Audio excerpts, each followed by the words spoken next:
Hello there and welcome to the Bearded Peacock. It's my channel where we talk all things Leeds United. I'm of course George. Welcome along to the channel everybody, and it's another Rumours around Leeds video. I said the January transfer window is sort of, the rumours are getting on now, and it's another day, another rumour video. Here we're talking about midfielders. You can see on the screen the two lads that I'm going to speak about. Probably not very well known to people watching, although like many players that we will speak about, I'm sure in the coming month, they both have been and are still in one case at the World Cup currently. Now we'll talk first about Pape Gueye, or Pape Gueye, who is the both midfielders, these guys.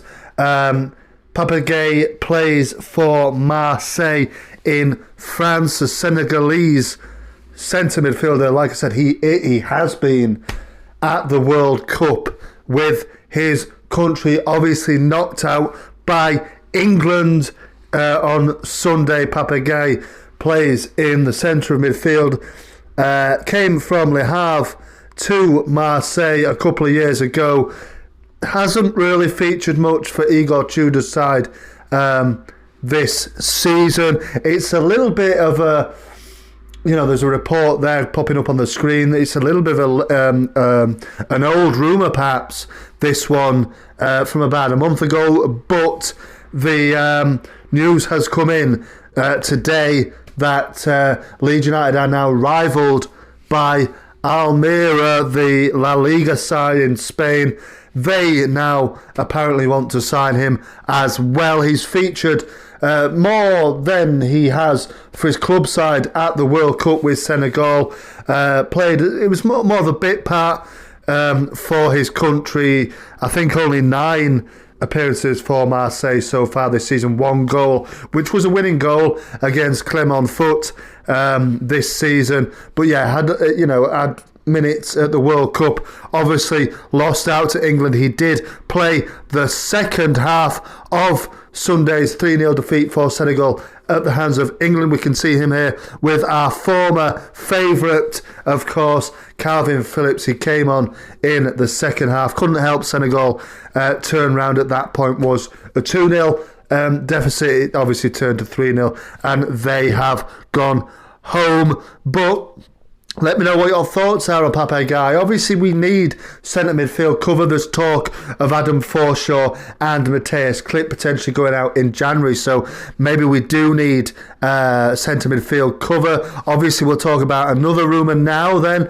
And another, well, he's perhaps a familiar face for some and some not far away in Huddersfield, of course. It is Sabiri, the 26-year-old Moroccan midfielder who has currently, just as I'm recording now, won the game for Morocco. Morocco are through to the next round. They have beaten Spain on penalties.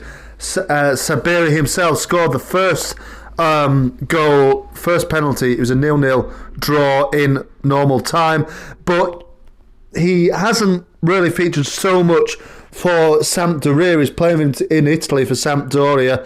Like I said, he did actually have a short spell in England, in West Yorkshire, with none other than Huddersfield Town when they were in the Premier League, signed when they came up from the Premier League. He was plagued by injury, only made 13 appearances in all. I think he played something like, and that was over all competitions, I think he played something like 7 games in the Premier League. Obviously, like I said, plagued by injuries. 270 odd minutes I think he played in all in the Premier League, and went back to Germany. He came from Germany. He went back to Germany with Paderborn. He actually used to play for the German national team in the under-21 setup, then switched to Morocco, and it's been very, very fruitful for him. I think 5 caps. He's already scored 2 goals. He's catching the eye of quite a few suitors. There is a report popping up on your screen there as you see him celebrating for Morocco at the World Cup. This report from La Gazzetta dello Sport, which is an Italian sports, it's an Italian sports outlet. They claim that, I think it's Betis, Lyon and Leeds have all inquired about Sabiri's services in this window. He has only just signed permanently for Sampdoria in the summer, was on loan there in January, and then he signed permanently in the summer. But yeah, any Huddersfield fans, let me know if you're watching what he's like. Personally, I don't know a great deal about either of these two lads, but anybody who has a little bit more information on these fellas, let me know. It's always great to hear from everybody. Get your comments down there in the section below, and let's have a debate. Let's see, what do Leeds United need the most? I think it's really obvious, actually. Probably striker and left back, but centre midfielder for me, we need a couple of them really. Would these guys fit in nicely with Jesse Marsh's system and Jesse Marsh's plans for the future? Let me know in the comments there. But thank you very much for watching. March on together. I'll see you on the next.